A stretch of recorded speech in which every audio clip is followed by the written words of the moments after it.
Lower Kurram में 2.5 माह से सड़कें और ट्रांसपोर्ट बंद है। बदअमनी के खिलाफ पाराचिनार में धरने का आज 5वां रोज है। गुज़िश्ता रोज कत्ल होने वाले 2 अफराद की नमाज जनाजा अदा कर दी गई। लोअर कुरम में कशीदगी के बायस 76 रोज से रास्ते बंद हैं।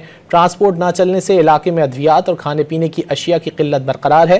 बदअमनी के खिलाफ पाराचिनार में धरना आज 5वें रोज भी जारी है। उधर ओच में कत्ल किए गए 2 अफराद की नमाज जनाजा अदा कर दी गई। सदर ट्रेड यूनियन पाराचिनार हाजी इमदाद के मुताबिक मेन शाहराह और अफगान सरहद समेत रास्ते बंद हैं। खुराक और रोज़मर्रा इस्तेमाल की अशिया ख़त्म होने के बायस बाजार बंद हैं। रेस्टोरेंट, तंदूर समेत बाजारों की बंदिश से लोगों को मुश्किलात का सामना है। डिप्टी कमिश्नर जावेदुल्लाह महसूद का कहना था कि मुसाफिर गाड़ियों पर फायरिंग और झड़पों के बाद सिक्योरिटी खदशात पर रास्ते बंद हैं। बदअमनी के खिलाफ पाराचिनार में धरना आज 5वें रोज भी जारी है। उधर ओच में कत्ल किए गए 2 अफराद की नमाज जनाजा अदा कर दी गई। सदर ट्रेड यूनियन पाराचिनार हाजी इमदाद के मुताबिक मेन शाहराह और अफगान सरहद समेत रास्ते बंद हैं। खुराक और रोज़मर्रा इस्तेमाल की अशिया ख़त्म होने के बायस बाजार बंद हैं।